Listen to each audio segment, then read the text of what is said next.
হে নবী, গোপন একটা বিষয় আমি জানি।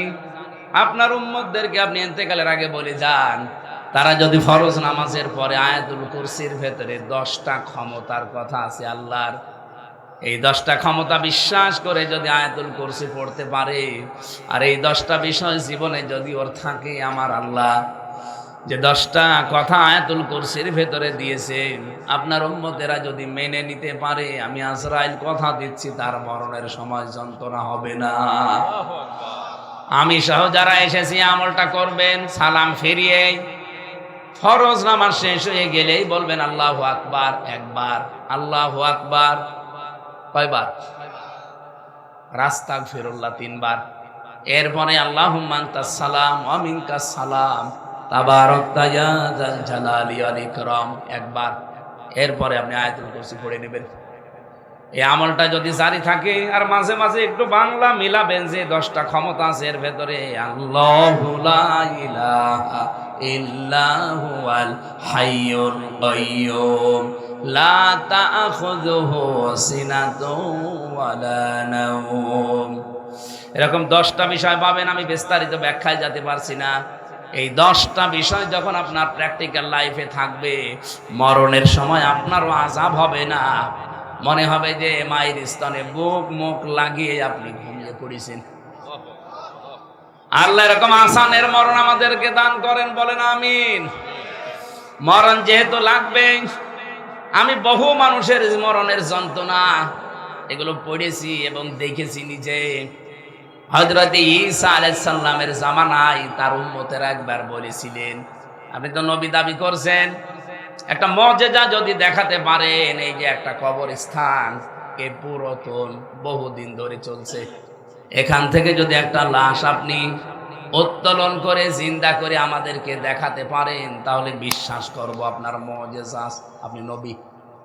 উনি সেজদা দিলেন, প্রথমে ডাক দিয়ে বলে, রব্বুল আলামিন, এই কবর কতদিন চলে আসছে আমি জানি না, এখান থেকে তো কোনো লাশ উত্তোলন করা আমার ক্ষমতা নেই, তোমার কাছে দোয়া করছি, আল্লাহ এই মুজিজা তুমি একটু দেখাও। সেজদা থেকে উঠেই বললেন, কুম বিইজনিল্লাহ, হে কবরবাসী জিন্দা হয়ে যাও।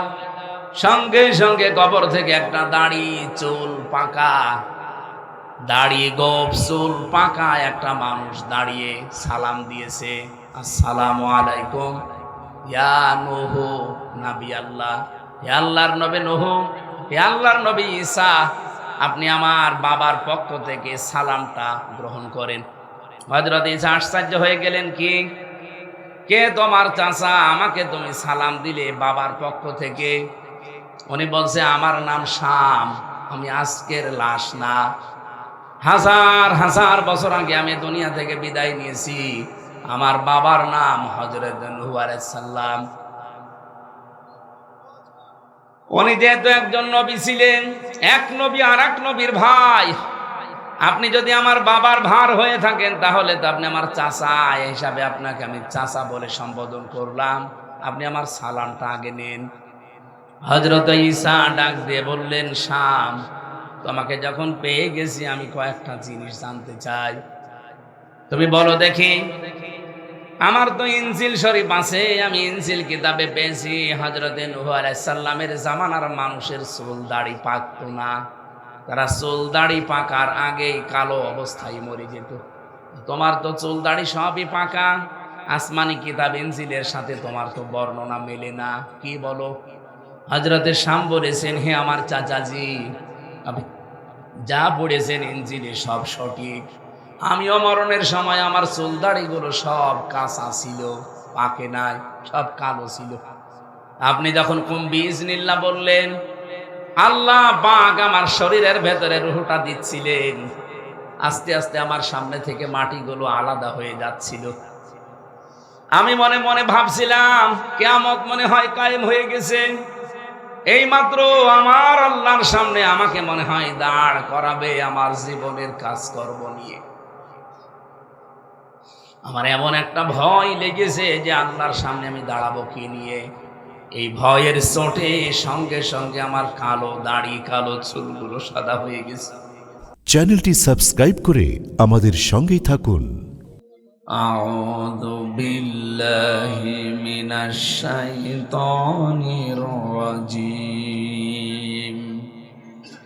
بسم الله الرحمن الرحيم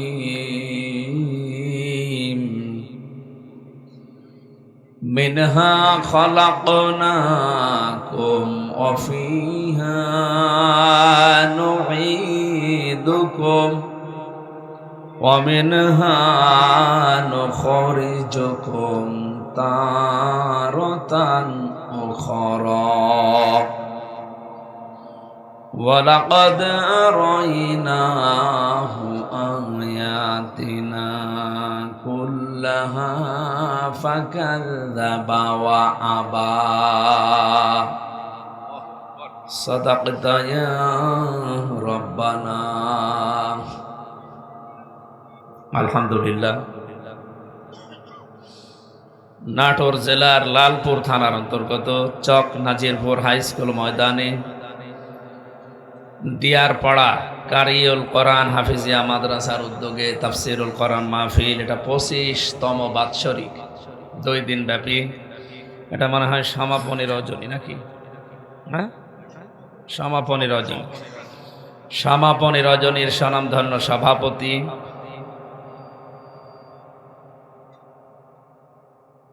অত্র এলাকার কৃতি সন্তান আলহাজ অ্যাডভোকেট আল মামুন সরকার দামাত বারকাতুহুমুল আলিয়া।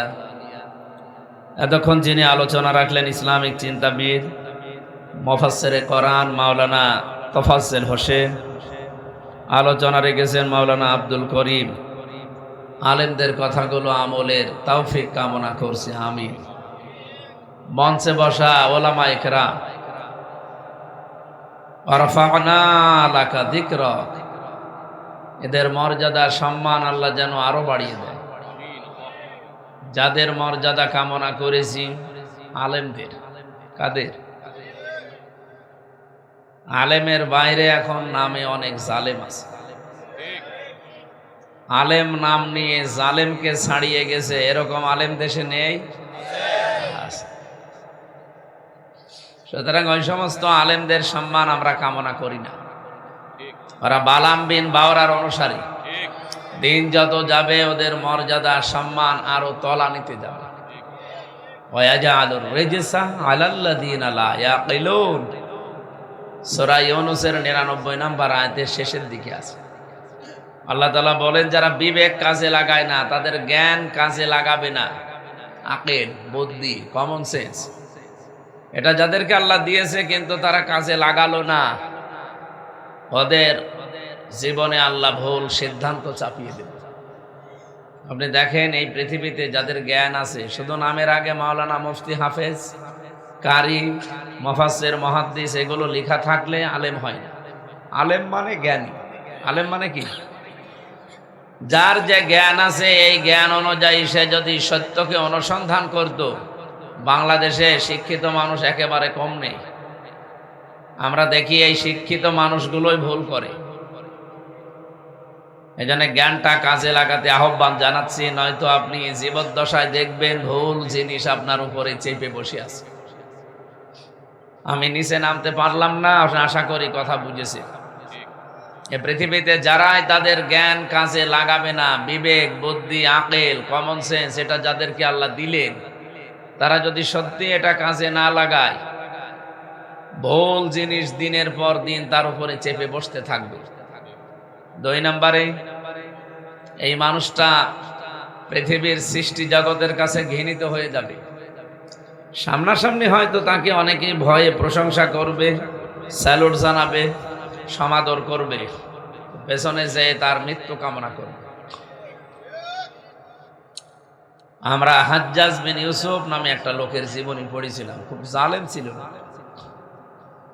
তার পেয়াদারা এসে বলছে, বাদশাহ আপনার জন্য তো বাইরে আমরা যেতে পারি না, মানুষ শুধু আমাদের গালি দেয়।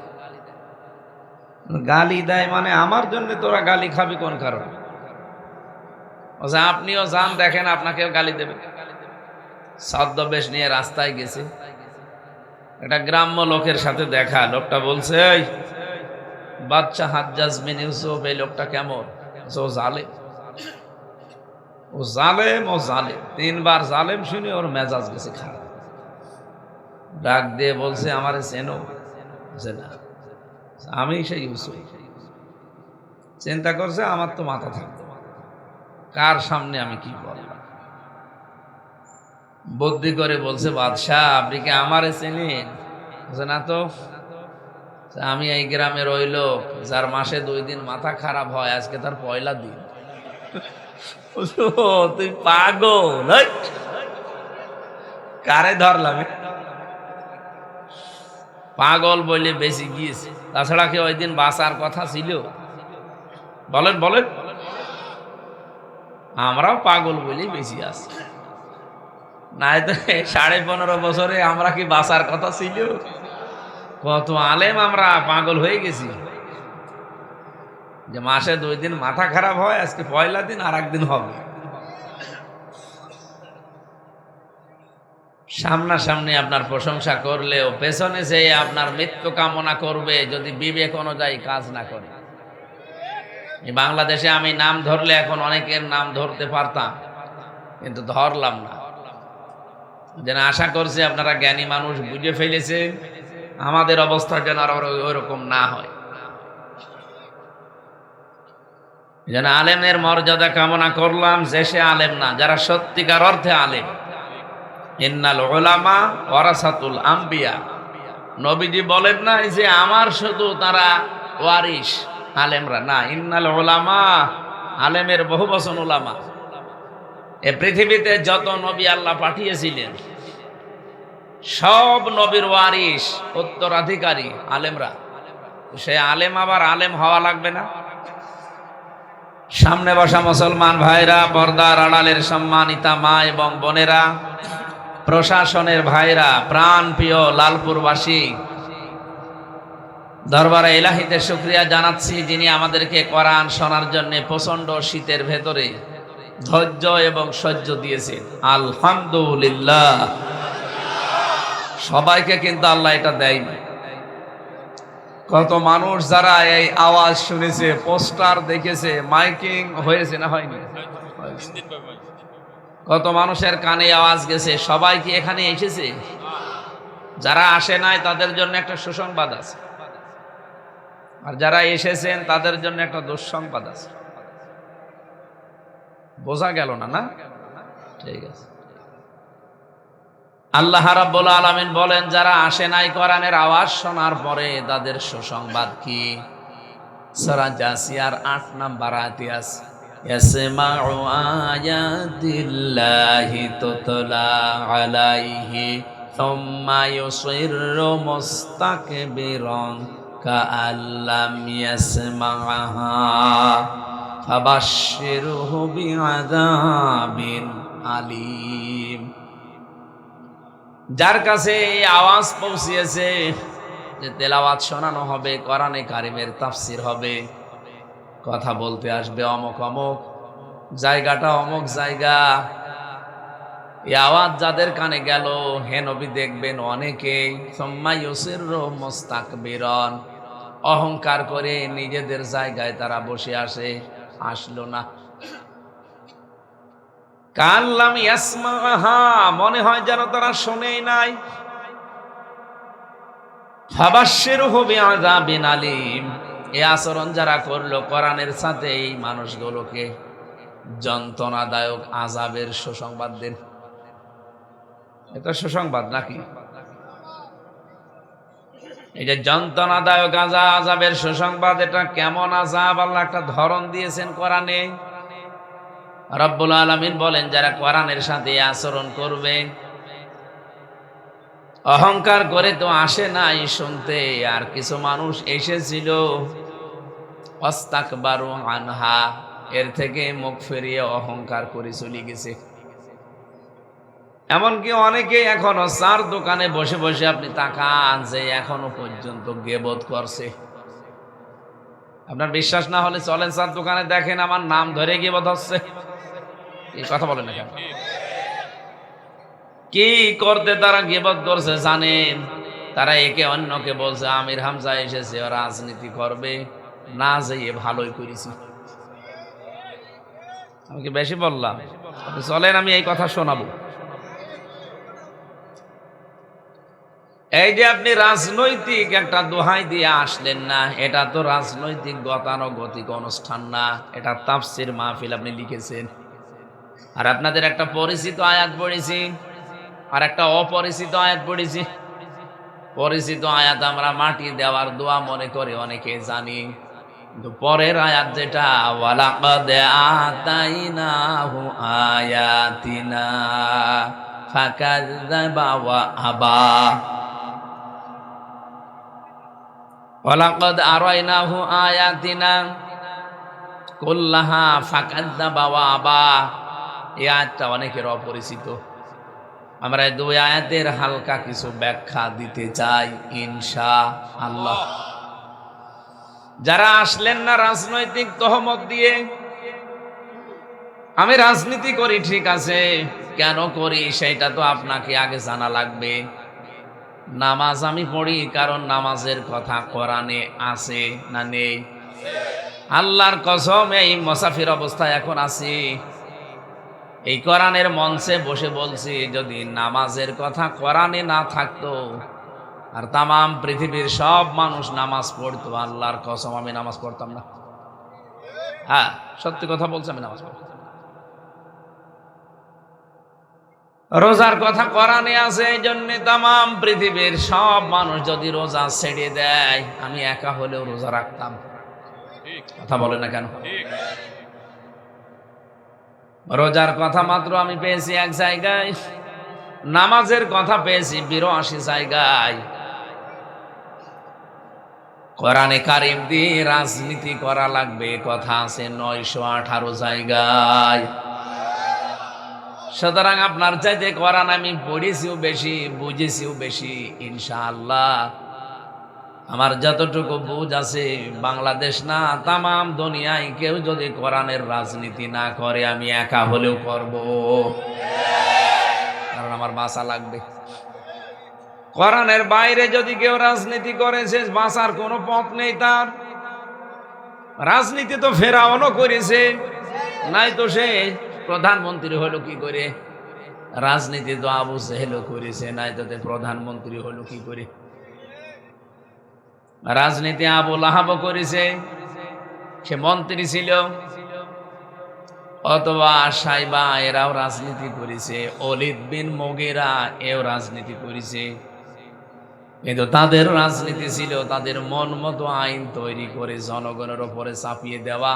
এটা আজ বিশ্বে অনেকেই চাচ্ছে, চাই না? অনেকে বলে আপনারাও করেন ওনারাও করে, দুইটাই তো সমান না, আকাশ আর পাতাল। আপনি সূরা নিসা 5 নাম্বার পারার 9 নাম্বার পৃষ্ঠার 1 নাম্বার লাইনের 75 নাম্বার আয়াতটা পড়েন। আল্লাযীনা আমানু ইকাতিলুনা ফি সাবিলিল্লাহ।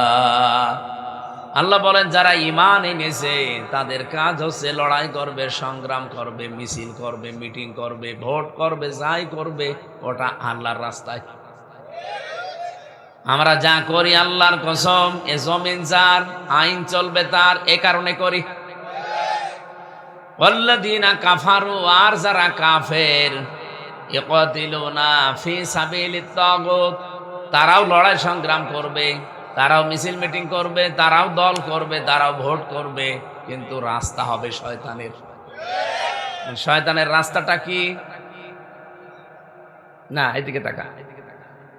শয়তানের রাস্তা হচ্ছে জমিন আল্লাহর, তারা এটা বিশ্বাস করে, কিন্তু এখানে নিয়ম নীতি চলবে আমার।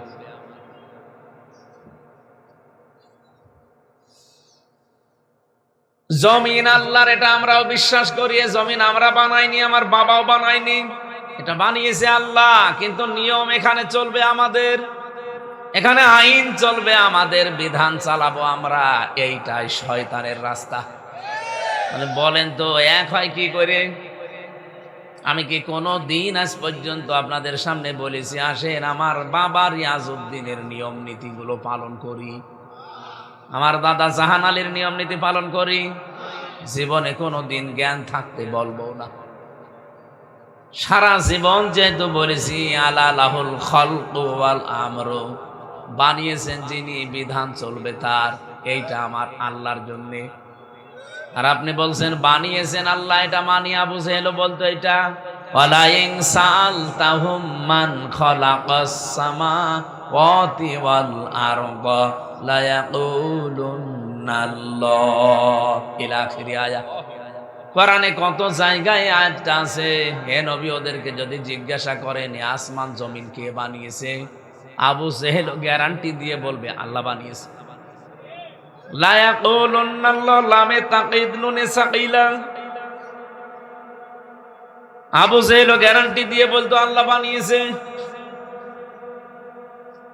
আখনাস ইবনে শুরাইক সূরা নামের 34 নম্বর আয়াতের শানে নজলে পড়ছিলাম। এই লোকটা একবার আবু জেহেলকে ঘরের ভেতরে জিজ্ঞাসা করছে, নেতা আব্দুল্লাহর পুত্র মোহাম্মদ যেটা বলে এটা কি সত্য না মিথ্যা? আবু জেহেল বলছে এটা 100% সত্য। আখনাস ডাক দিয়ে বলে, নেতা তাহলে আপনি মানেন না কেন? আবু জেহেল বলছে আশপাশে কেউ আছে? বলছে না, কেউ নেই। ওর সব কথা যদি আমি মেনে নেই তাহলে আমার সিয়ার থাকে। এমনকি ওর কথা জনগণকে যখন ও বোঝাতে চায়, জনগণ যদি সব বুঝে ফেলে এতে আমার সিয়ার রাখে। আমি বুঝে শুনে জেনে মানি না আর মানুষকে মানতে দেই না, এ কারণে আমার সিয়ার টিকে আছে। ওই দিন আবু জেহেল বলেছিল, আমি শানে নজলে পড়ছিলাম, হে আখনাস এই কারণেই তুই আমার দলের কর্মী আর আমি নেতা। আবু জেহেল বুঝে শুনে জেনে বিরোধিতা করেছিল। ও জানতো যে মোহাম্মদের পুরা জীবনে একটা মিথ্যা কথা নেই। হ্যাঁ, নবী করা পাগল বলেছে, জাদুকর বলেছে, কবি বলেছে, গণক বলেছে, তো মিথ্যাবাদী বলে নাই। قد نعلم إنه ليحزنك الذي يقولون فإنهم لا يكذبونك ولكن الظالمين بآيات الله يجحدون। হে নবী, ওরা যে কথাগুলো আপনাকে বলে আপনার কষ্ট হয় আমি জানি, আপনার দুঃখ লাগে আমি জানি, কিন্তু আশ্চর্যের বিষয় দেখেন কোনদিন তারা আপনাকে কিন্তু মিথ্যাবাদী বলে নাই আর বলতেও পারবে না, কারণ আপনার সারা জীবনের ভেতরে আজ পর্যন্ত কোনো মিথ্যার লেশ মাত্র পাওয়া যায়নি। বলেন আল্লাহু আকবার। তাহলে ওরা অস্বীকার করে কেন? ওয়ালাকিন্নাজ যালিমিনা বিআয়াতিল্লাহি ইয়াজহাদুন, বরং যারা জালেম তারা আল্লাহর আয়াতগুলোই অস্বীকার করছে এবং করবে।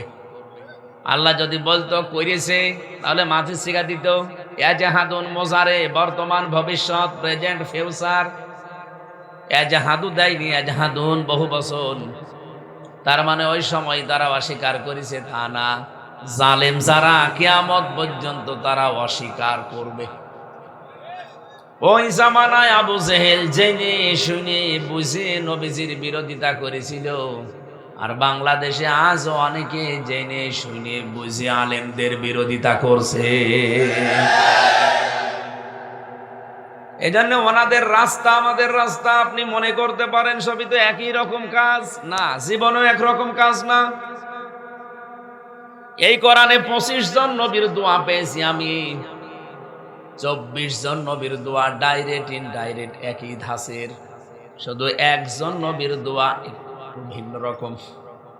হযরতে আদম নবী দোয়া করেছিলেন, রব্বানা যালামনা আনফুসানা ওয়া ইল্লাম তাগফির লানা ওয়া তারহামনা লানাকুনান্না মিনাল খাসিরিন।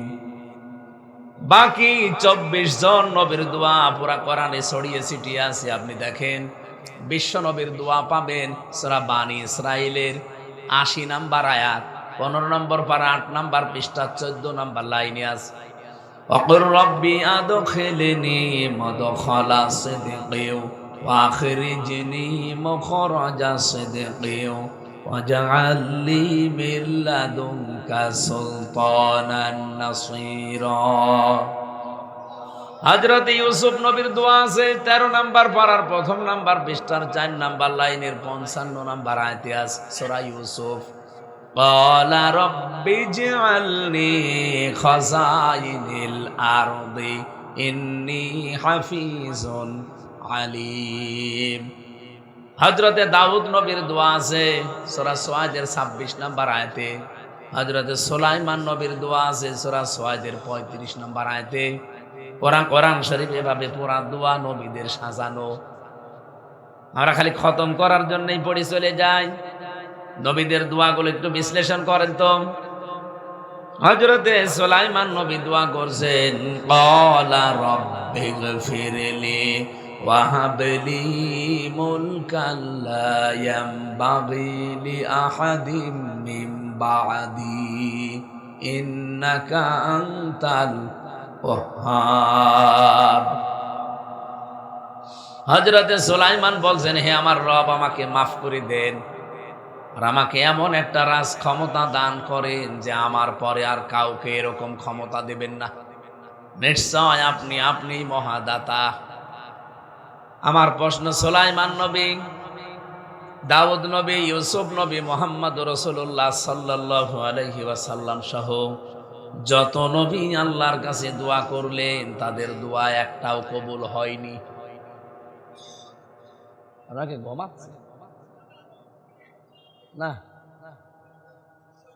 বলেন তো, একটা নবীর দোয়া কবুল হয়নি এমন ছিল? প্রতিটি নবীর দোয়া কবুল হয়েছে। হযরতে আদম নবীর দোয়া কবুল করে তো আল্লাহ তাকে মাফের ঘোষণা দিয়েছে। কথা বলেন না কেন? হযরতে বিশ্বনবী 3টা দোয়া করেছিলেন এই আয়াতের ভেতরে। হে আল্লাহ, এই ঘর থেকে আমাকে নিরাপদে বের করে দেন, এখান থেকে যখন মদিনায় পৌঁছিয়ে দেবেন নিরাপদে পৌঁছিয়ে দেন, এবং মদিনায় পৌঁছানোর পরে এমন একটা রাজ ক্ষমতা আমারে দান করেন যার ভেতরে আপনার সাহায্য থাকে। ও নাটোরবাসী, নবীর এই 3টা দোয়াই আল্লাহ কবুল করেছিলেন, কিন্তু সময় মতো। প্রথমটা কবুল হয়েছে সঙ্গে সঙ্গে, দ্বিতীয়টা কবুল হয়েছে 3 দিন পর, আর 3 নাম্বার দোয়া কবুল হয়েছে 6 মাস পর। তারপরও তার একটা দোয়াও মিস্টেক হয়নি, সব কবুল হয়েছে। হযরতে ইউসুফ নবীর দোয়া কবুল হয়েছিল, তিনি মন্ত্রিত্ব চেয়েছিলেন, আল্লাহ তাকে মন্ত্রী বানায়নি। আরো জোরে বলেন। হযরতে দাউদ আলাইহিস সালাম বাদশাহী চেয়েছিলেন, আল্লাহ তাকে বাদশা বানায়নি। সুলাইমান নবীও বলছে মুলকান, আমাকে রাজত্ব দেন, আল্লাহ তাকে দেয়নি। শুধু এতটুকুই দোয়া, তার শেষ না। মুলকান লা ইয়ানবাগি লিআহাদিন মিন বা'দি।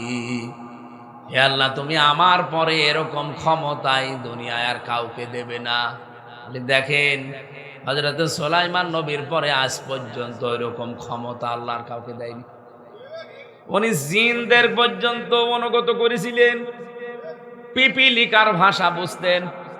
আপনি বোঝেন? পাখির ভাষা বুঝতেন, বাতাস তার কথা শুনতো।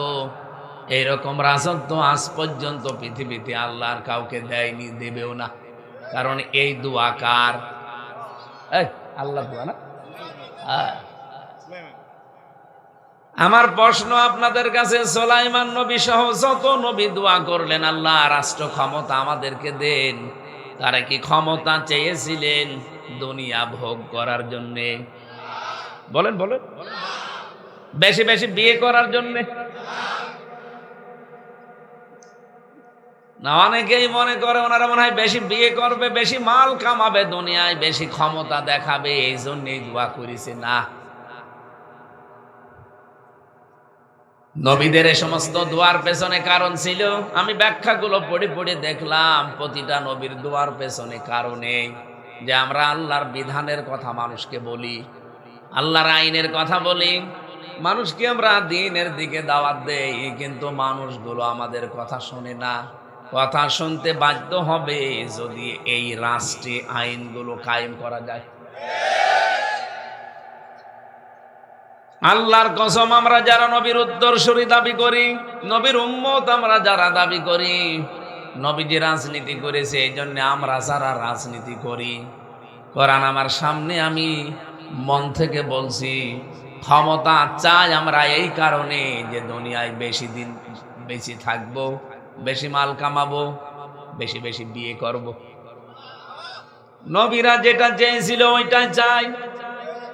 সারা জীবন আমরা দাওয়াতি কাজ করছি, আল্লাহর বিধানের কথা বলছি, কিন্তু আজ পর্যন্ত এই দেশে চুরির বিধান আমরা দেখাতে পারিনি, জেনার বিচার আজও দেখাতে পারিনি, ডাকাতির বিচার আজও দেখাতে পারিনি। পারতাম যদি এই রাষ্ট্রে ইসলাম কায়েম থাকতো। আমার গ্রামের বাড়ি কুষ্টিয়ার পাটিকাবাড়ি ইউনিয়ন 2 নম্বর ওয়ার্ড ডাবিরা ভিটা। ওখানে একটা জেনার ঘটনা ঘটেছিল 19 সালে। একটা মেয়ে লোকের স্বামী আছে বিদেশে, ও গ্রামে একজনের সাথে লাইন করে কাজ করে ফেলেছে।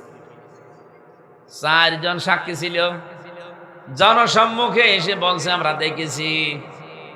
মেয়েটাও বলছে আমি কাজ করেছি, তাতে হয়েছে কি, দরকার হয় আরো করব।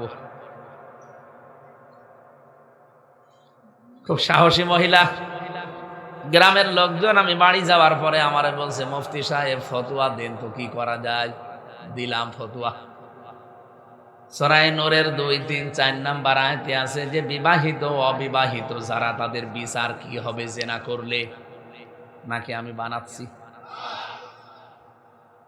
রায় দেওয়ার পরে বললাম দেখেন ফতোয়া দিয়েছি, কিন্তু এটা আবার কার্যকর করেন না, কারণ এই দেশে কোরআনের আইন চালু আছে।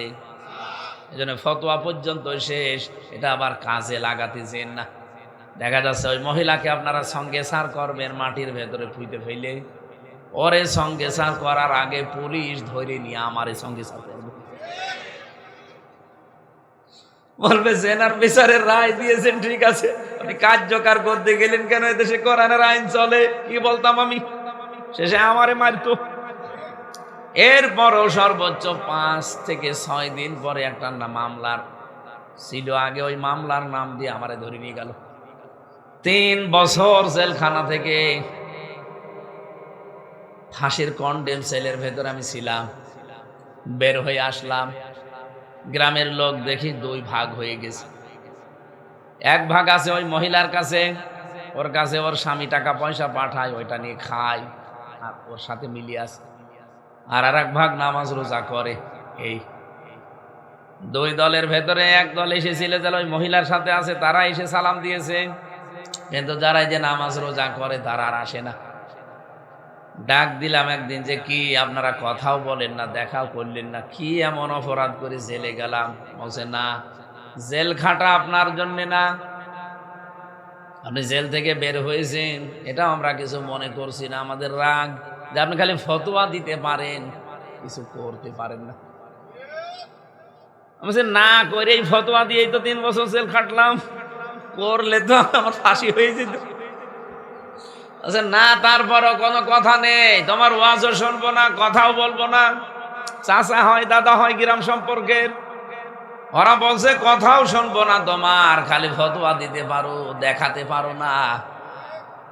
মনে মনে গেল রাগ হয়ে বললাম ঠিক আছে, এবার আর ফতোয়া দেব না, এবার মাথায় গামছা বেঁধে নিয়ে গেছি, এবার এই ফতোয়া দেখাবো। রাজনীতিতে এমনি নেমেছি আমি। পাগলকে যদি বলা হয় নৌকা নাড়াবি না, ও বলে আমার মনে ছিল না। আমরা তো লাইনের লোক ছিলাম না, আপনারাই তো নিয়ে এসেছেন। আমরা তো অবিখা, ওয়াজের বিনিময়ে খাদ্য, ওয়াজ করে খেতাম। আপনারাই তো এখন রাগ ধরিয়ে লাইনে নিয়ে এসেছেন। এখন দেখেন সামনে কোরআনের পার্লামেন্ট দেশে তৈরি হবে, ফতোয়া আমরা দেব না, যা দেব তাই দেখাবো। এটা দেখতে চান না? এই কারা কারা দেখতে চান দেখি? লিল্লাহে তাকবীর। দেখেন তো হাত তোলেনি কে? দেখেন ওই যে ওইটা তোলেনি। হ্যাঁ আলহামদুলিল্লাহ, ঠিক আছে। এই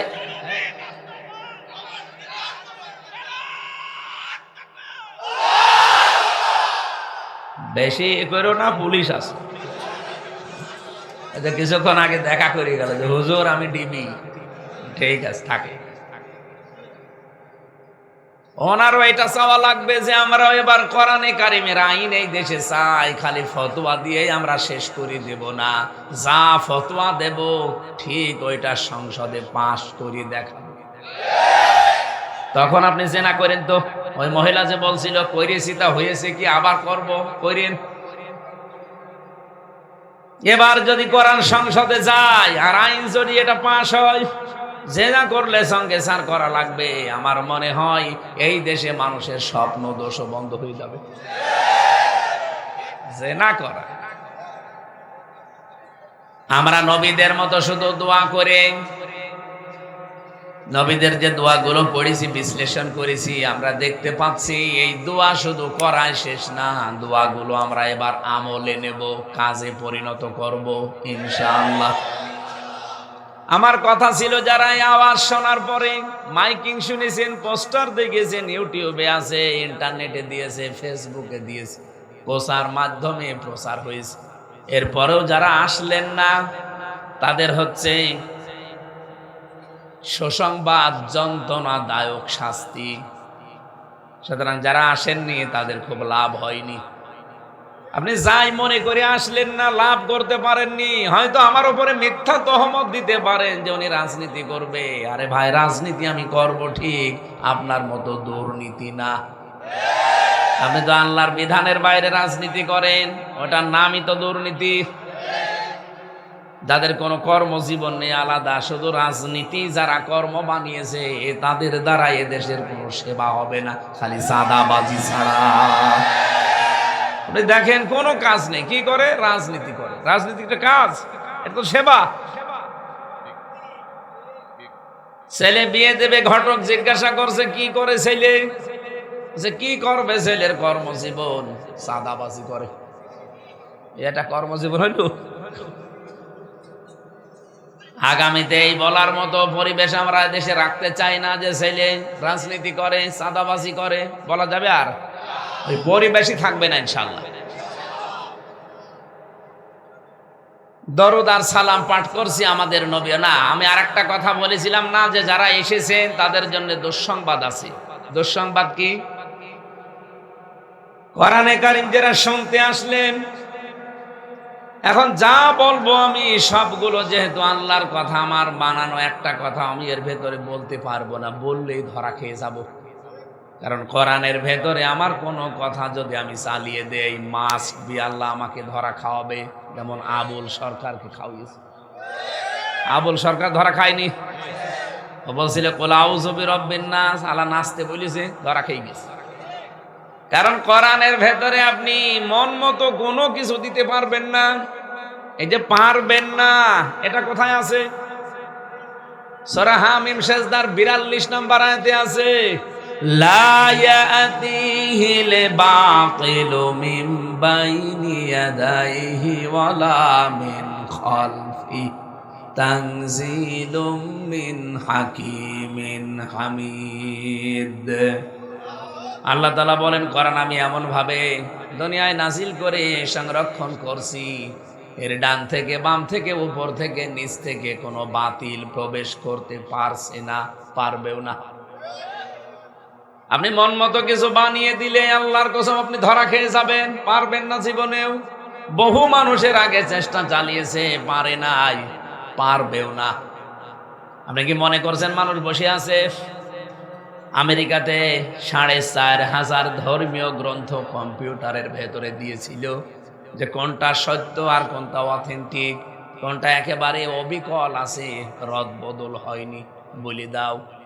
কম্পিউটারের স্ক্রিনে লিখে আসতেছে, ৪৫০০ ধর্মের লোকেরা দিয়েছে একটা একটা করে কিতাব, যা দেয় বলে এর ভেতরে ভুল আছে, বানানো তথ্য আছে, নিজেদের বানানো কথা এর ভেতরে আছে। আর এরকম কিতাব পৃথিবীতে ইচ্ছা করলে আরো বানানো যায়। কোরআনে কারীম দেওয়ার পরে লেখা এসেছে এর ভেতরে কোনো ভুল নেই, সম্ভাবনাও নেই, কিন্তু এরকম কিতাব বানানো সম্ভব না। আপনি বললে হবে? কম্পিউটারে লেখা আসছে যে পারা যাবে। খ্রিস্টানরা এটা দেখে তো আনন্দে আত্মহারা। সারা জীবন মুসলমানেরা গ্যারান্টি দিয়েছে যে কোরআনের মতো কোরআন বানানো সম্ভব। অথচ আজকে যেহেতু সম্ভব আর সময় লাগবে, যত সময় লাগে লাগুক, পারা তো যাবে, তো সময়টা লাগবে কত সেটা দেখা হয়েছে যে 63,000 অক্টেলিয়ন বছর লাগবে। যারা গণিত বোঝে ওদেরকে জিজ্ঞাসা করেন একক, যারা গণনা করে দেখবেন একক, দশক, শতক, সহস্র, অযুত, লক্ষ, নিযুত, কোটি, million, billion, pillion, trillion, zillion, অক্টেলিয়ন। আপনার জীবন শেষ হয়ে যাবে, কিয়ামতে এসে যাবে। এত বড় অথেন্টিক কিতাবের ভেতরে আমার বানানো কোনো কথা বলা সম্ভব না, আমার বাবাও পারবে না। সুতরাং যারা শুনতে এসেছেন সব কথা যেহেতু আপনি বিশ্বাস করবেন, নাকি কিছু কথা মিথ্যা হতে পারে। আল্লাহ পাক বলেন যারা এসেছে আপনি তাদেরকে এবার বলে দেন, আফাতুমিনুনা বিবাদিল কিতাবি ওয়া তাকফুরুনা বিবাদ ফামা জাযাউ মান ইয়াফআলু যালিকা মিনকুম ইল্লা খিজিয়ুন ফিল হায়াতিদ দুনিয়া ওয়া ইয়াউমাল কিয়ামাতি ইউরাদ্দুনা ইলা আশাদ্দিল আযাব। সূরা বাকারার ভেতরে আছে প্রথম নাম্বার পারার 12 নম্বর পৃষ্ঠা 6 নম্বর লাইনে আছে। আল্লাহ বলেন আমার কিতাব থেকে যা বর্ণনা শোনো কিছু মেনে নাও, বিশ্বাস করো, আর কিছু যদি অস্বীকার করো, বিশ্বাস করতে না চাও, তাহলে দুনিয়ায় লাঞ্ছনা, গঞ্জনা, অপমানের জন্য প্রস্তুতি নাও, এগুলো আসতেছে। এটা তো দুনিয়ার বিষয় গেল। মরণের পরে কিয়ামতের ময়দানে কঠিন যন্ত্রণাদায়ক আযাবের দিকে নিয়ে যাব। নাটোরবাসী যারা এসেছেন এবার কিন্তু বিপদে পড়ে গেলেন, যেহেতু আমি মন মতো কোনো কথার ভেতরে প্রবেশ করাতে পারবো। আরো জোরে বলেন। সুতরাং যা বলবো আপনাকে আজকে থেকেই মেনে চলা লাগবে, না মানলে আপনার ওর মতো খবর আছে। ওরে তো আল্লাহ সুসংবাদ দিয়ে ঠাট্টা করলো যে কঠিন যন্ত্রণাদায়ক আযাবের সুসংবাদ দেন, যারা আসলো না। আর যারা এসে শোনার পরে অবিশ্বাস করবে কিছু, আর কিছু বিশ্বাস করবে, তাদের সমস্যা আছে না নেই? আরো জোরে বলে। আর এক প্রকার শ্রোতার নাম আল্লাহ জানিয়েছেন কোরআনে কারীম, তারা শুনতেও আসে, বিশ্বাসও করে। ইন্নামাল মুমিনুনা আল্লাযীনা ইযা যুকিরাল্লাহু ওয়াজিলাত কুলুবুহুম ওয়া ইযা তুলিয়াত আলাইহিম আয়াতুহু যাদাতুহুম ঈমানা ওয়া আলা রাব্বিহিম ইয়াতাওয়াক্কালুন। সূরা আনফালের ভেতরে এসেছে ইন্নামা। এখানে যারা গ্রামার বসে আমি জানি না আলেম আছে কিনা, ইন্নার পরে যদি মা আসে তাহলে বাংলা অর্থ হয় কেবলমাত্র, শুধুমাত্র, একমাত্র, হবেই হবে, এইটাই, তবে। এরকম 33টা অর্থ আছে। ইন্নার পরে মা যদি লাগে, আল্লাহ এখানে ইন্নার পরে মা লাগিয়ে দিয়েছেন, তার মানে বাংলা অর্থ আসবে একমাত্র। কে বলছেন বলেন? আল্লাহ বলেন আমার কাছে একমাত্র ঈমানের দাবিতে ঈমান যারা এসেছে আমি আল্লাহর নিকটে সত্যিকার অর্থে ঈমানদার মুমিন তারা, যাদের সামনে আমার নাম উচ্চারণ হলে ওদের ভেতরে কেঁপে উঠবে। 2 নম্বরে তারা আমার আয়াতগুলো শুনলে তাদের কলিজায় ঈমান যা আছে ওইটা আরো বেড়ে যাবে। 3 নম্বরে বাড়ি যাওয়ার আগে তারা সিদ্ধান্ত নেবে যে আল্লাহ ছাড়া আর কারো উপরে ভরসা করব না। এই প্রকার শ্রোতা আমাদের হওয়া লাগবে। কি কথা বলেন না কেন? আমি এই প্রকার শ্রোতার সামনেই কথা বলছি, আমার ভরসা আছে। সুতরাং আজকে বাড়ি যাওয়ার আগে তেলাওয়াতকে যদি 2টা আয়াত তাফসীর আকারে যেহেতু কথা বলতে চাই, আল্লাহ যেন আমাকে সহজভাবে বলার এবং বোঝানোর তৌফিক দেন, আমিন। সূরা তাহা, কোন সূরা? আরো জোরে বলেন। 132টা আয়াত আছে, আমরা মাত্র 2টা আয়াত পড়েছি। তাহা এটা বিশ্বনবীর একটা উপনাম। ওরা কোরআন শরীফের ভেতরে নবীজির 33টা আমি নাম পেয়েছি, তার ভেতরে 7টা নাম অন্যতম। ইয়াসিন, তহা, মোহাম্মদ, জামিল, মুদ্দাসির, আহমেদ, মোহাম্মদ আর আব্দুল্লাহ, এই 7টা নাম তাকে স্পেশাল ভাবে আল্লাহ দিয়েছেন। আরো নাম আছে তার, বাশির ওয়া নাজির, মুবাশশির ওয়া নাজির, সিরাজাম মুনির, এরকম বহু নাম কোরআনে আল্লাহ দিয়েছেন। তো 7টা নাম স্পেশাল, তার ভেতরে তহা একটা।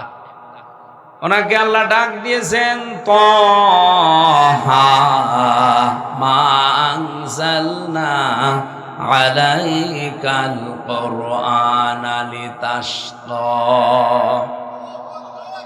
হে নবী, আপনাকে এই কোরআন আমি এই জন্য দেইনি যে কোরআন আছে এই জন্য আপনি মার খাবেন, কোরআন আছে এই জন্য আপনি না খেয়ে থাকবেন, কোরআন আছে এই জন্য আপনি অপমান হবেন, অপদস্থ হবেন না। কোরআন দিয়েছি আপনার ভাগ্য যেন সুপ্রসন্ন হয়। বলেন সুবহানাল্লাহ। আল্লাহর এই কথাটা 100 ভাগ সত্য না 98 ভাগ? 100 ভাগ যদি সত্য হয়, কোরআন আমাদের কাছে আছে, এরপরও আমরা তামাম দুনিয়ায় আজ ঘৃণিত, মায়ের খাই, না খেয়ে থাকি। কথা বলেন না কেন? তাহলে বোঝা যাচ্ছে আল্লাহর এই কথাটা ঠিক না। তাহলে কোরআন যেভাবে থাকা দরকার ওইভাবে আমাদের কাছে নেই। আমরা শুধু চমা খাই আর মাথার উপরে রেখে দেওয়ার জন্য, এই জন্য আল্লাহ কোরআনে কারিম দেয়নি। যে উদ্দেশ্যে দিয়েছিল আমরা ওই উদ্দেশ্য এখনো পাস করতে পারি নাই। এবার আমরা ইচ্ছা করছি এবং আমরা আকাঙ্ক্ষা করছি আমাদের কোরআন জায়গা মতো যাবে ইনশাআল্লাহ। 54 বছর আগেই যদি চলে যেত আমাদের কপালে দুঃখ থাকতো না। কালকেই কুষ্টিয়ার জেলায় দিনের বেলা কপিয়ে জায়গায় মেরে ফেলেছে। এদেশের থানাতে এখন সে যদি জিডি করেন যে আমি নিরাপত্তাহীনতায় ভুগছি, যে কোনো সময় আমার ক্ষতি হয়ে যেতে পারে, আপনারা একটু দেখেন, জিডি করে আসবেন, তারপরের দিন আপনি মরে যাবেন। হাবিও কিন্তু জিডি করেছিল, একদিন পরেই দেখা গেল সে লাশ, মরে গেল গুলি খেয়ে। কয়েকদিন হাসপাতালে থাকার পর কতদিন চলছে আজ মরণের, বলেন? এখনো কুল কিনারা কিছুই করতে পারে নাই। এমনকি যে হত্যা করেছে এই লোকটা যে কোথায় আছে তার সঠিক সন্ধানও এই দেশের গোয়েন্দারা কেউ জানে না। কি দেশে আমরা আছি বলেন তো? অথচ কোরআন আমাদের ঘরে ঘরে। কোরআন তো সৌদি আরবে আছে। আপনি জান তো হত্যা করে কোনো জায়গায় লুকিয়ে থাকতে পারেন কিনা? কোরআনের আইন তাদের সংসদে জারি করা আছে, জেনার আইন, চুরির আইন। এই জন্য ওই মানুষগুলো ওখানে অন্যায় করে টিকে থাকতে পারে না, ধরা পড়ে যায়। আমাদের দেশে কোরআন আছে কিন্তু কোরআনের আইন নেই, এই জন্য অন্যায় করার পরে দেদারসে কিছুই হয় না। সারা জীবন যদি আমার একেবারে কিয়ামত পর্যন্ত আল্লাহ হায়াত দেয়, কিয়ামত পর্যন্ত আমি যদি চুরির বিরুদ্ধে কথা বলি, এই দেশে চুরির আইন যেটা কার্যকর করা সম্ভব, যতদিন পর্যন্ত এই বিধানটা সংসদে কায়েম না হবে। কথা বলেন ঠিক কিনা? যেন আমাদের ভাগ্য সুপ্রসন্ন হওয়ার জন্য কোরআনে কারিমকে জায়গা মতো নেওয়া দরকার। এইটাই আমরা জাতিকে বোঝাতে পারি না। আর বোঝাতে গেলেই কিছু মাথা মোটা মানুষ আছে বলে রাজনীতি।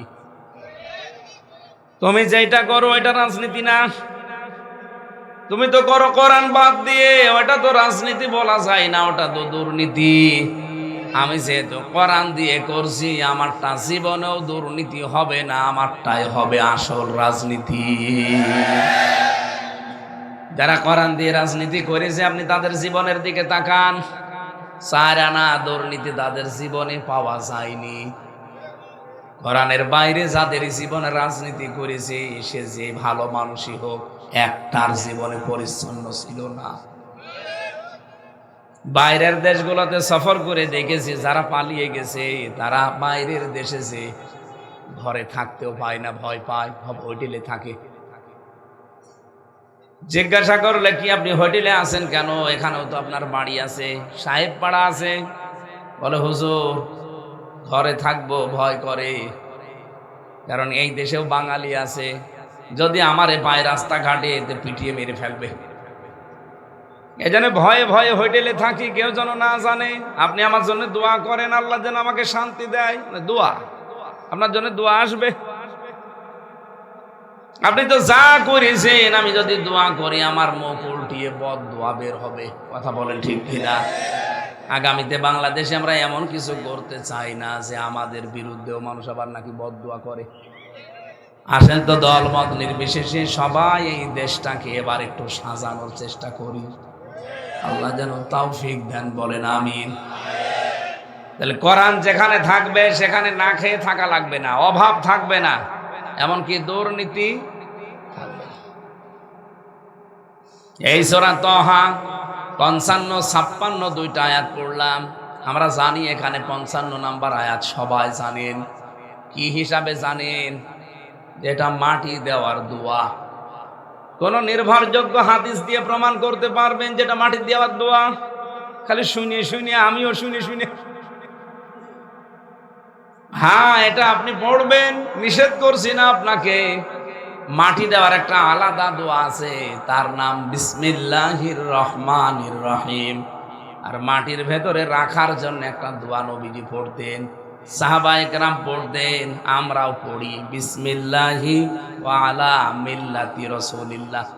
আল্লাহর নামে, রাসূলের আদর্শের উপরে রেখে গেলাম। মাটি দেওয়ার দোয়া। তাহলে আমরা যেটা মনে করি আসলে ওইটা মাটি দেওয়ার আসলে দোয়া না। মাটি দিতে হলে আপনি বলবেন বিসমিল্লাহির রহমানির রহিম, শেষ। তো মাটি দিতে হলে যে কথাগুলো বলা লাগে, এই কথাটা আপনার জীবনে আবার থাকা লাগবে। আপনি বিসমিল্লাহি বললেন যে আল্লাহর নামে, ওয়ালা মিল্লাতি রাসূলিল্লাহ, রাসূলের আদর্শে রেখে গেলাম। আপনি জীবনে কোন কাজ আল্লাহর নামে করেন বলেন তো? আপনার জীবনের আদর্শ কি রাসূলুল্লাহ এখনো হয়েছে? না। আপনার জন্য দোয়া পড়ি আমি কবরে রাখলে কবরের শাস্তি তো আরো বাড়বে মিথ্যা বলার জন্য। আমরা যেটা পড়ি মিনহা খলাকনাকুম ওয়া ফিহা নুঈদুকুম ওয়া মিনহা নুখরিজুকুম তারাতান উখরা। মিন মানে হতে, হা মানে উহা। আল্লাহ বলেন উহা হতে, খলাকনাকুম, আমি আল্লাহ তোমাদেরকে বানিয়েছি। তাহলে উহা হতে আমি তোমাদেরকে বানিয়েছি, কি হতে না।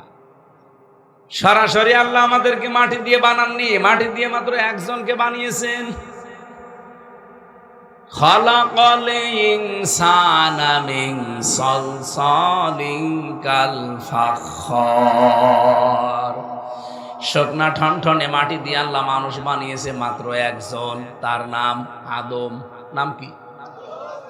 হযরতে আজরাইল, হযরতে জিবরাইল, ইসরাফিল, মিকাইল এই পৃথিবীতে এসেছিলেন মাটি নিতে, আদম বানাবেন। তিনজন ফেরেশতা মাটির কন্দন দেখে ফিরে গেছে। হযরতে আজরাইল এসে এক থাবা দিয়েছিলেন, মাটি কন্দন করেছিল, কিন্তু উনি শোনেননি।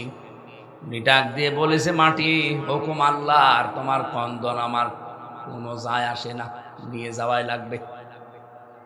এই যে নির্মম নিষ্ঠুর আচরণ উনি করতে পারে, এই জন্য আল্লাহ দায়িত্বটা ওনাকে এরকম নির্মম দায়িত্ব দিয়েছে, জান কবজ করবি তুই।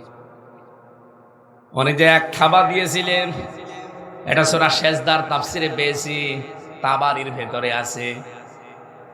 ওয়ালিয়াতাওয়াফাকুম মালাকুল মাউতিল্লাযী ওয়াক্কিলা বিকুম, এই আয়াতের তাফসিরে আছে। হযরতে আজরাইল যে এক থাবা মাটি নিয়েছিলেন, তার এই এক থাবার ভেতরে এই মাটির ওজন ছিল দুনিয়ার হিসাবে 40 মণ। 40 মণ মাটি তার এক থাবায় গেছে। ফেরেশতাদেরকে বললেন, আদম নবীর বডি তৈরি করো। ওরা বডি বানিয়েছে। 60 হাত লম্বা, না 60 গজ লম্বা, তার মানে 120 হাত, 36 হাত মোটা। আমার মনে হয় এরকম একটা লোক যদি এখন এই এলাকায় কেউ দাঁড়ায়, 120 হাত লম্বা, 36 হাত মোটা মানুষ, এমনি মরে যাবে, দেখেই মরে যাবে। বিশাল দেহ, মাথাটা, এই যে কুদরতি মুখটা, এটা আমার আল্লাহ নিজে বানিয়েছেন। রব্বুল আলামিন বলেন, বানানোর পরে আমার একটা আদেশ আছে, এই আদেশটা তার ভেতরে আমি দিয়ে দিলাম, যেটা আমরা রূহ বলে জানি।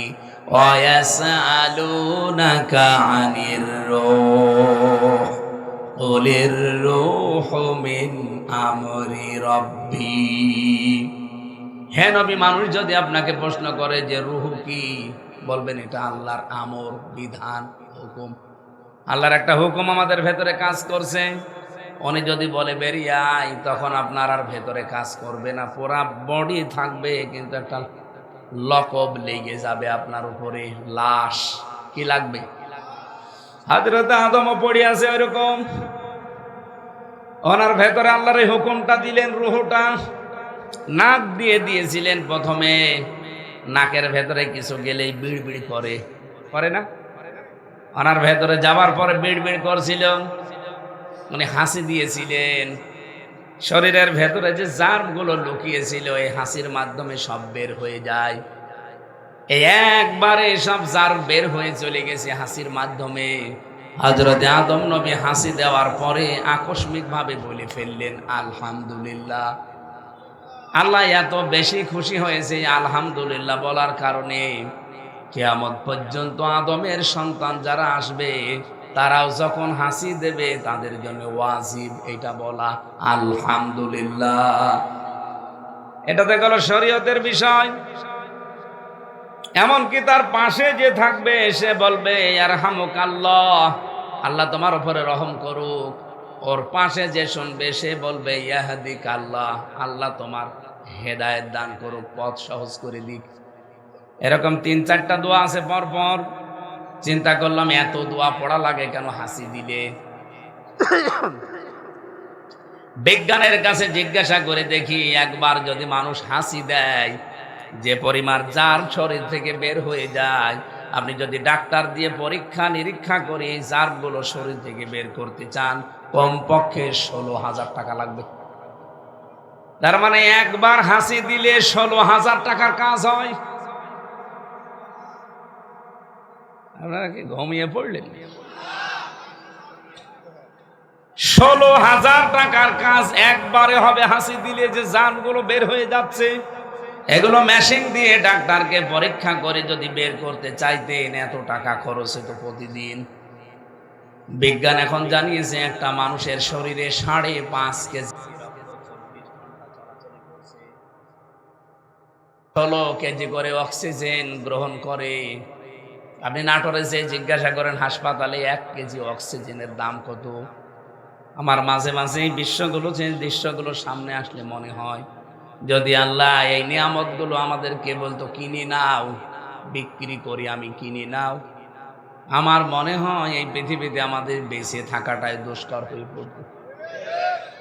এই যে সূর্যটা মাথার উপর আজকে ছিল দিনের বেলায়, 1 সেকেন্ড এই সূর্যটা জ্বালাতে আল্লাহর বিদ্যুৎ খরচ হয়েছে 30,000 কোটি ফরেনহাইট।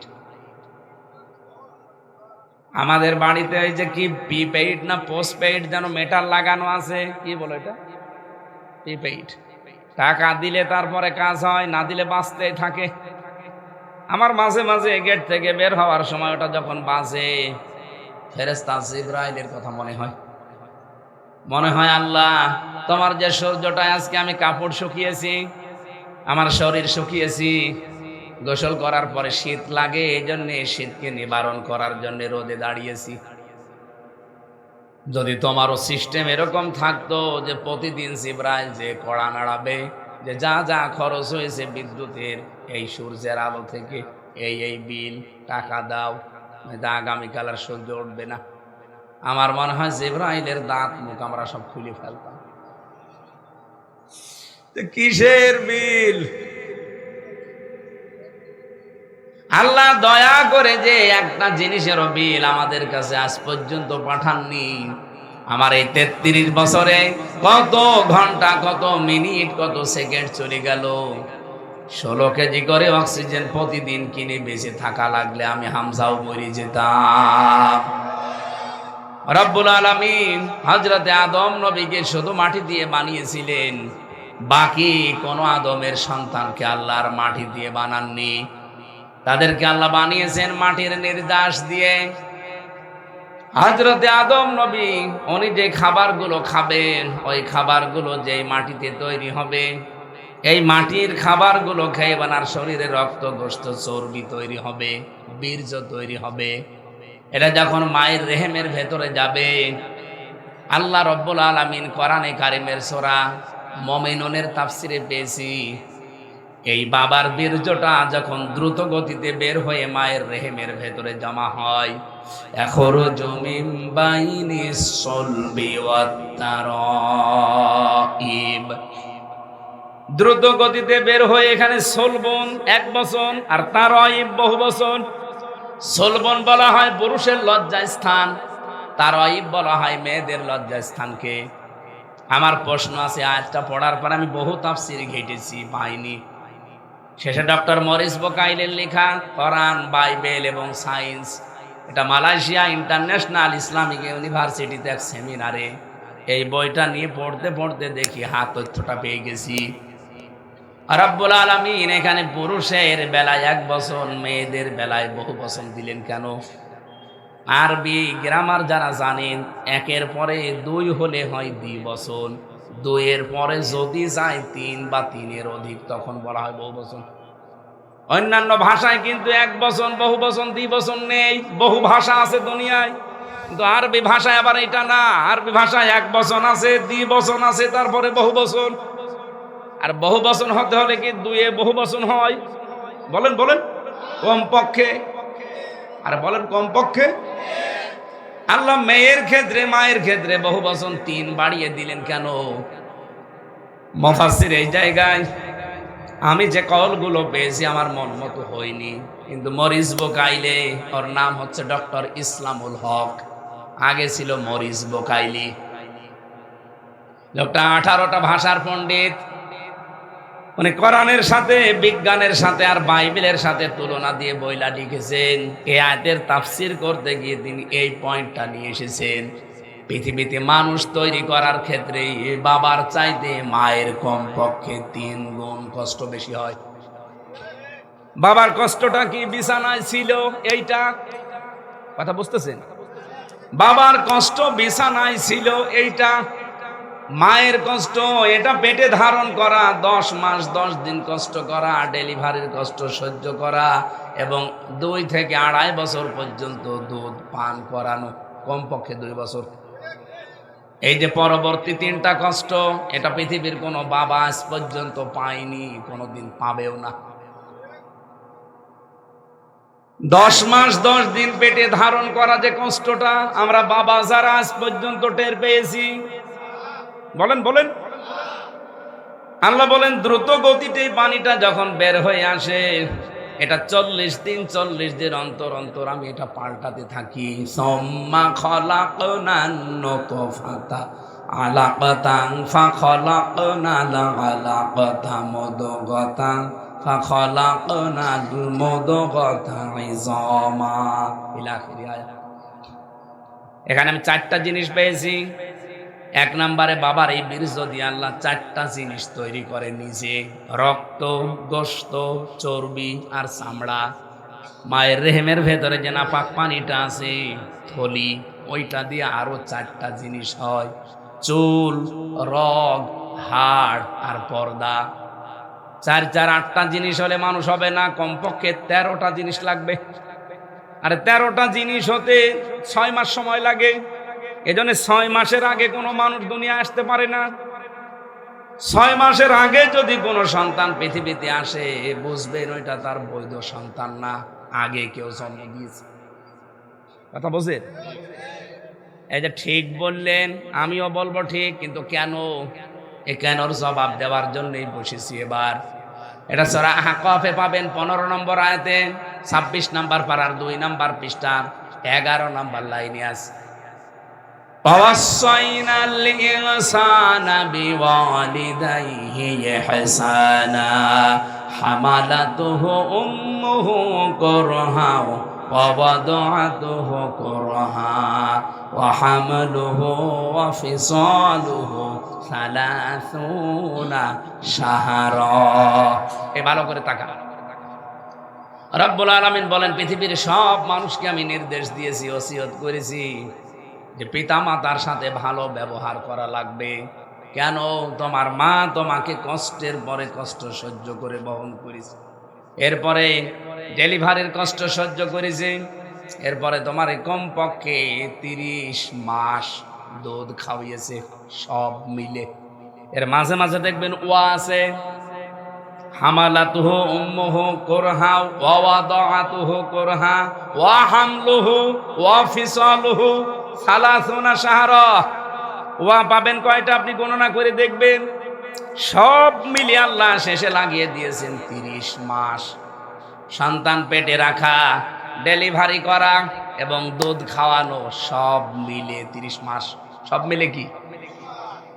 আমার প্রশ্ন এখন, সন্তানকে পেটে রাখার পরে দুধ খাওয়াতে হয় সর্বনিম্ন কয় মাস?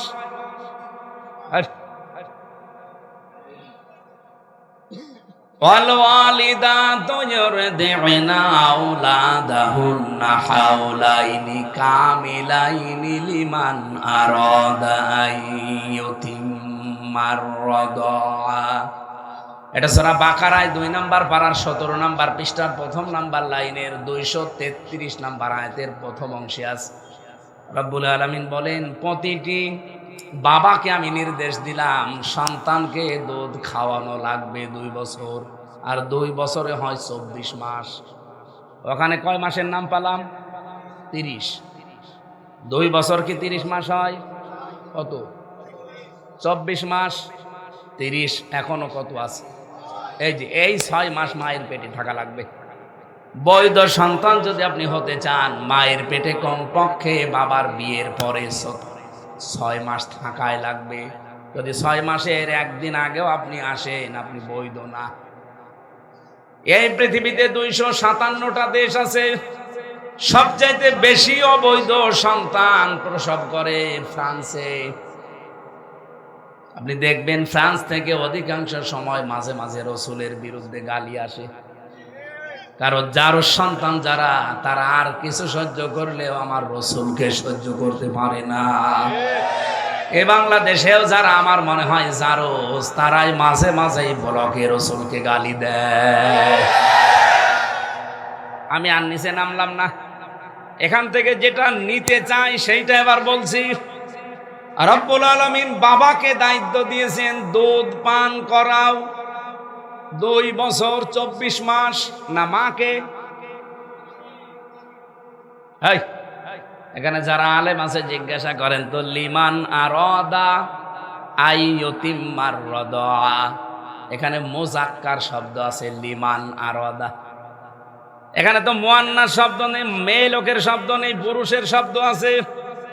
পুরুষকে আল্লাহ দায়িত্ব দিলেন সন্তান দুধ পান করাও। এজন্য মা যদি সন্তানকে দুধ পান না করায়, মায়ের গুনাহ হবে না, কারণ দায়িত্ব আল্লাহ বাবাকে দিয়েছে। এটা তো মাইকে বললে আমারও ঝামেলা হবে, কারণ আমার বাচ্চার বয়স এখন 1 বছর। ও ছাতা যদি শোনে বলবে যে তোমার বাচ্চা, তুমি যা করবা করো, দুধ আমি আর খাওয়াবো না।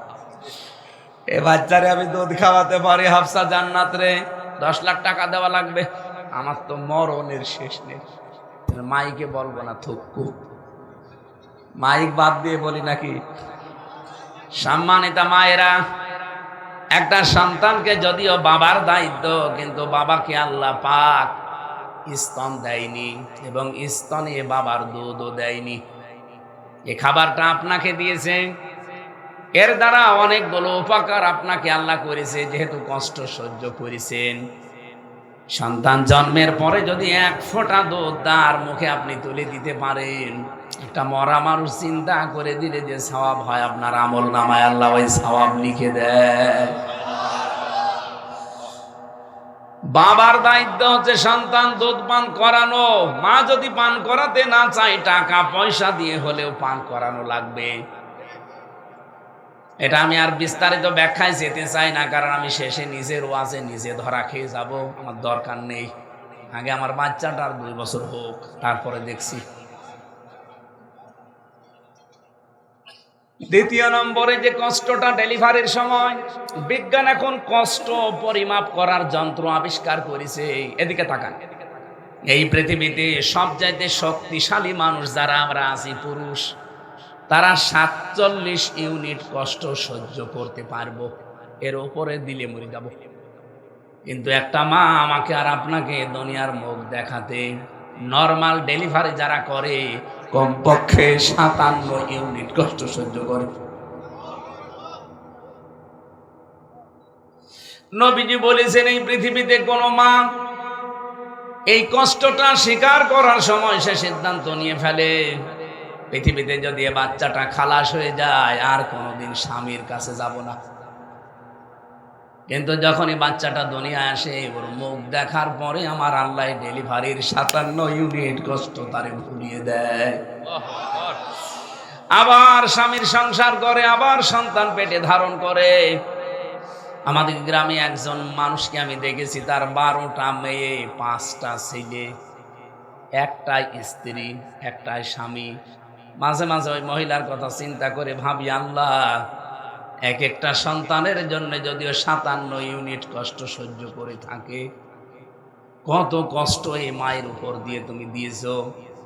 কিন্তু একটা কষ্ট ওই মহিলার আর মনে নেই। 12টা মেয়েই বিয়ে হয়ে গেছে, এক একজন মেয়ের বাড়িতে এখন 1 মাস করে থাকে। এমনকি 5টা ছেলে, 12 আর 5 কত হয়? 17টা। এই যে 30 মাসের নাম বলছিলাম না, 6 মাস বাদ দিলে যে দুধ খাওয়ানোর থাকে 2 বছর 24 মাস, এই 6 মাসের ভেতরে বাবার মায়ের এই বীর্য নিয়ে আল্লাহ সর্বোচ্চ 8টা জিনিস উনি বানিয়েছেন। কিন্তু মানুষকে পরিপূর্ণ বানাতে হলে কমপক্ষে 13টা উপাদান লাগবে, মাস্ট বি। কয়টা? 13টা লাগবে। এটা সূরা নাহলের ভেতরে পাবেন 78 নম্বর আয়াতের মাঝের অংশে আছে। 14 নম্বর পারা 14 নম্বর পৃষ্ঠার 78 নম্বর আয়াতের মাঝে পাবেন, ওয়াজআলা লাকুমুস সামআ ওয়াল আবসারা ওয়াল আফইদা ইলা আখিরি আয়াত। রব্বুল আলামিন বলেন, শ্রবণ শক্তি, দর্শন শক্তি, বাক শক্তি, আকেল শক্তি, এই 5টা জিনিস আমি আল্লাহ আমার বান্দাকে, আমার যে রব নাম আছে এই কারণে তাকে ভিক্ষা দিয়েছি। হ্যাঁ, সবাইকে আমি এটা কম বেশি, সবাইকে পরিপূর্ণ দেয়নি, কাউকে কম বেশি দিয়েছি। কত মানুষ আমাদের সামনে অন্ধ হয়ে আসে, তার মানে আল্লাহ দর্শন শক্তি তাকে দেয়নি। কথা বলেন না কেন? আপনি নিজের দিকে তাকিয়ে ভাবেন, আপনার মা আপনার বাবা কোনোদিন বলে না আল্লাহ আমার ছেলেটাকে এই 5টা জিনিস দিও। আল্লাহ তার রব নামের কারণে আমাকে দয়া করে দিয়েছেন। যদি না দিত দুনিয়ায় আমি আসতাম ঠিক, কিন্তু কানা হয়ে। কি কথা বলে? বাক শক্তি না দিলে আমি বোবা হয়ে আসতাম। আল্লাহ যদি আমার এই শ্রবণ শক্তি না দিত আমি কালা হয়ে আসতাম। আমি কুমিল্লাতে এক মাহফিলে খাবার খাচ্ছিলাম, একটা অন্ধ আমার পাশে বসেছিল। হঠাৎ বিদ্যুৎ চলে গেল। আমরা যারা চকলা মানুষ তারা চিল্লা পাল্লা করছি, তাড়াতাড়ি বিদ্যুতের ব্যবস্থা করেন, জেনারেটর লাগান, হারিকেন ধরান।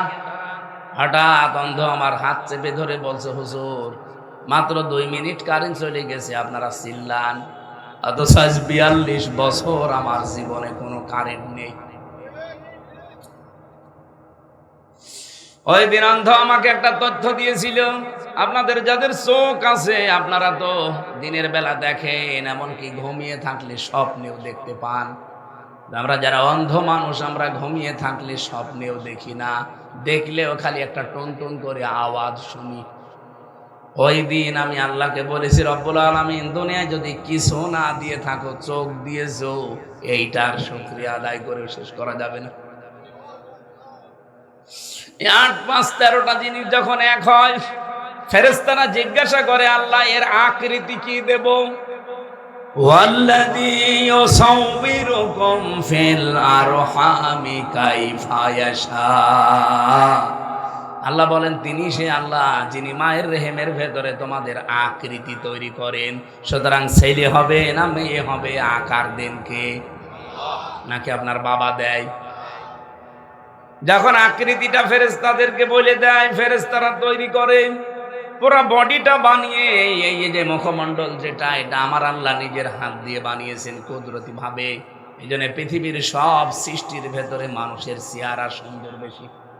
লাকাদ খালাকনাল ইনসানা ফি আহসানি তাকওয়িম। অবশ্যই আমি আল্লাহ মানুষকে সবচাইতে সুন্দর আকৃতি দিয়েছি। এ কথা কার? এরপরে মায়ের পেট থেকে আস্তে করে দুনিয়ার ভেতরে নিয়ে আসি। আল্লাহু আখরাজাকুম মিন বুতুনি উম্মাহাতিকুম লা তা'লামুনা শাইআ। আস্তে করে মায়ের পেট থেকে নিয়ে আসলাম দুনিয়ায়, যখন তুমি কিছুই জানতে না। আমাদেরকে আল্লাহ বানিয়েছেন সরাসরি মাটি দিয়ে না মাটির নির্যাস দিয়ে? আল্লাহ এটা আমাদের স্মরণ করিয়েছেন, এমন একটা গোপন জায়গায় আঘাত দিয়েছেন আমরা যেন অহংকার না করি। তাহলে মাটি দিতে হলে যদি এই দোয়াটা আয়াতটা কেউ পড়েন, এই মনে করে করবেন, মিনহা খালাকনাকুম।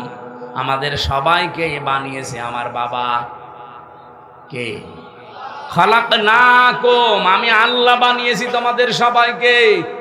এই যে প্রক্রিয়াটা বললাম এইভাবে, আল্লাহ এমন একটা জায়গায় আল্লাহ আঘাত দিয়েছেন আমাদের দুর্বল জায়গায়, যে কি দিয়ে বানালাম একটু লক্ষ্য করে দেখো।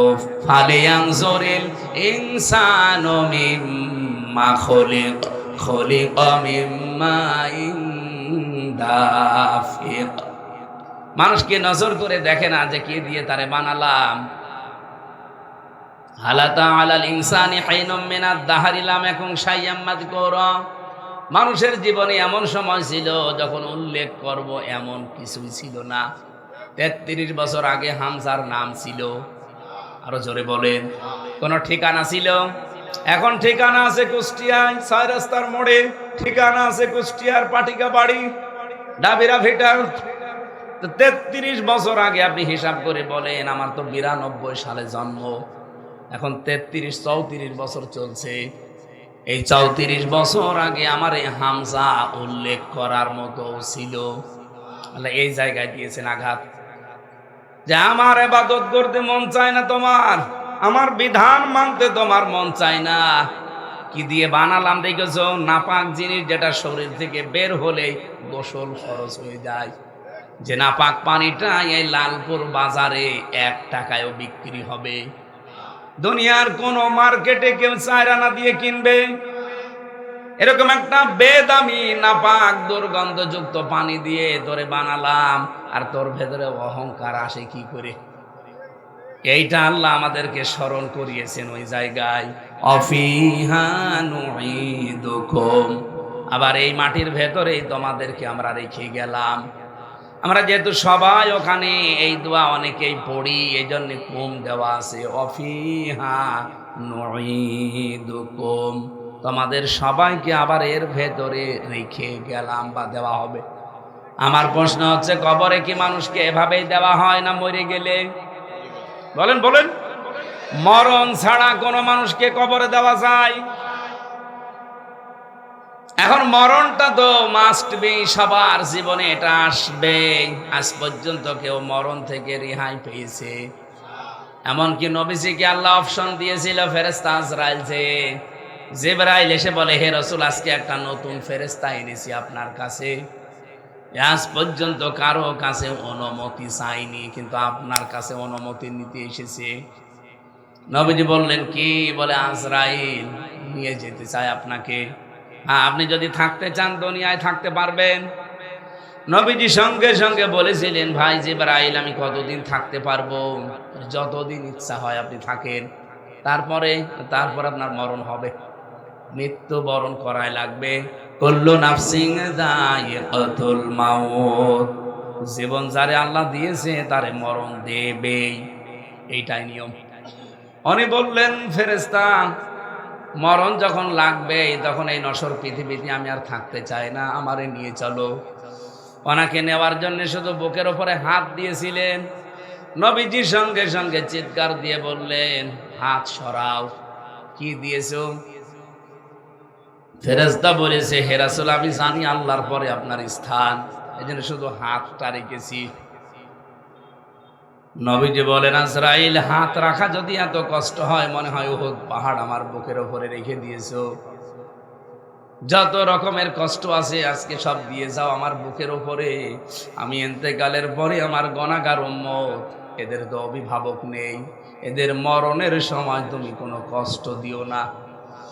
ফেরেশতা আজরাইল বলে, রব্বুল আলামিন, তোমার ওই যে শেখানো যে বাক্যটা আমি আজকে তোমার নবীকে বলে দেই।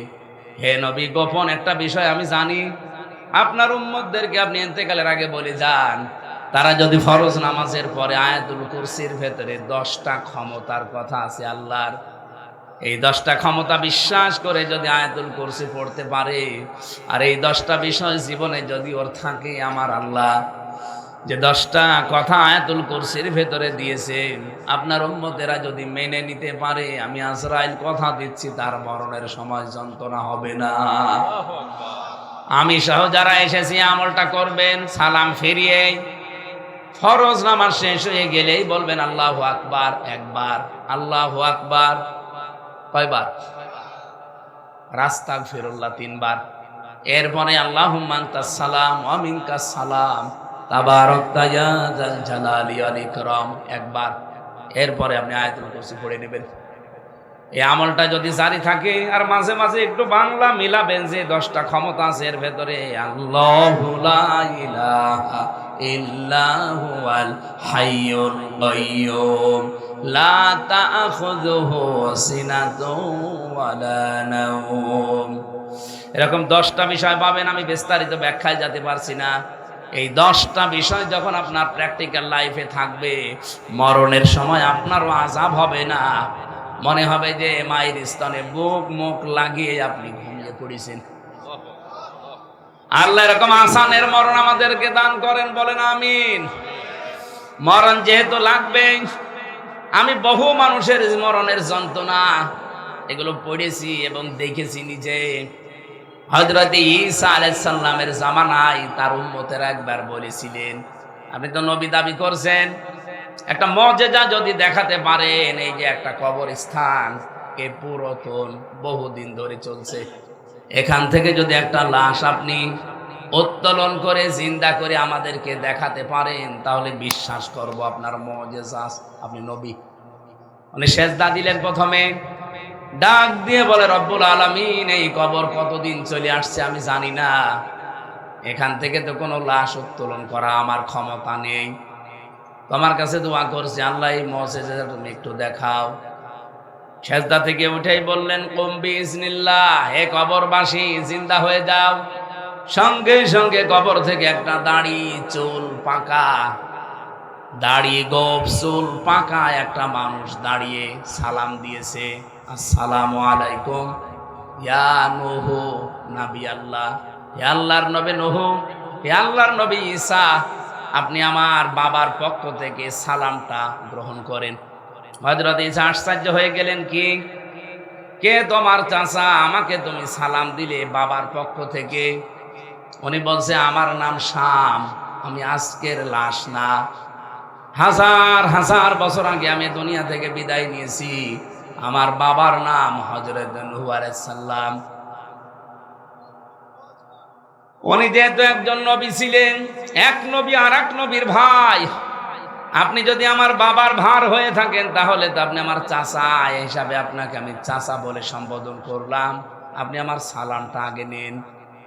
হযরত ঈসা ডাক দিয়ে বললেন, শাম, তোমাকে যখন পেয়ে গেছি আমি কয়েকটা জিনিস জানতে চাই, তুমি বলো দেখি।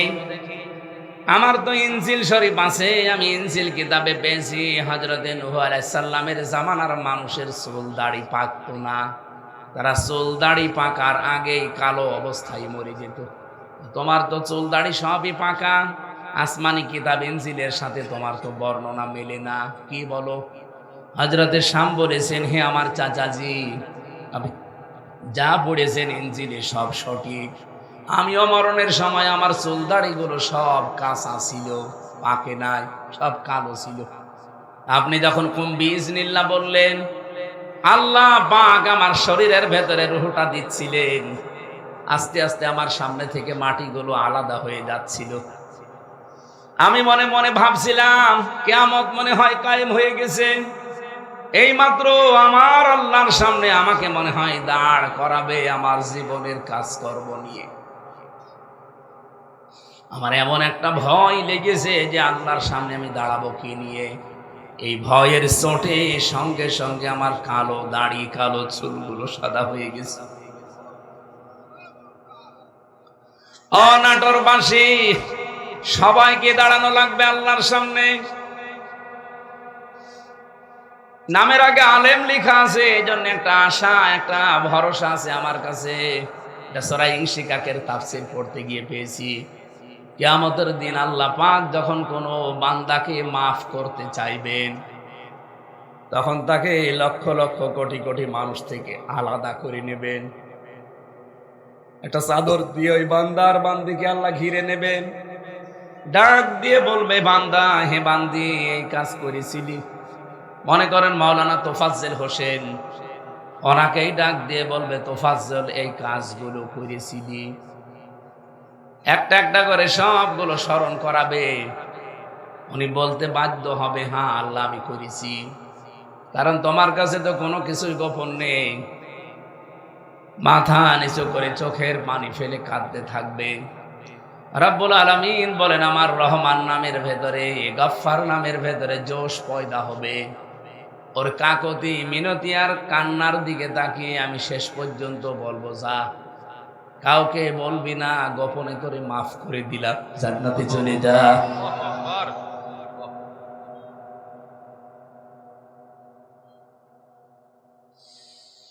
হিসাব বড় কঠিন জিনিস, সামনে আমাদের সবার আসতেছে। হযরতে নূহ নবীর সন্তান, এমনও পাওয়া যায় শাম, তিনিও নবী ছিলেন। তার মরণের সময় জিন্দা হওয়ার যে চিন্তা, যে হাসরের ময়দানে আল্লাহর সামনে হাজির হওয়া লাগবে, এই চিন্তায় যদি তার চুল দাড়ি গোঁফ সেকেন্ডে সব পেকে সাদা হয়ে যায়।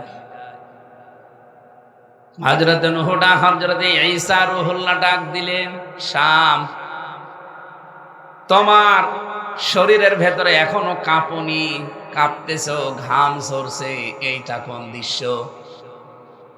হযরতে শাম ডাক দিয়ে বলেছে, আল্লাহর নবী, যেদিন আমার মরণ হয়, ফেরেশতা আজরাইল মাথার চুল থেকে শুরু করে পায়ের এই বৃদ্ধাঙ্গুলি পর্যন্ত চিপতে চিপতে আমার কলিজায় যেদিন হাত বসিয়েছে, এত কষ্ট পেয়েছিলাম।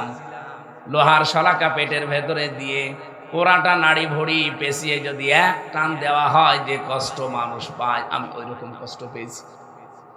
পোড়া শরীর আমার ঘেমে গেছে, টেনশনে আমি কাঁপন আরম্ভ হয়েছিল।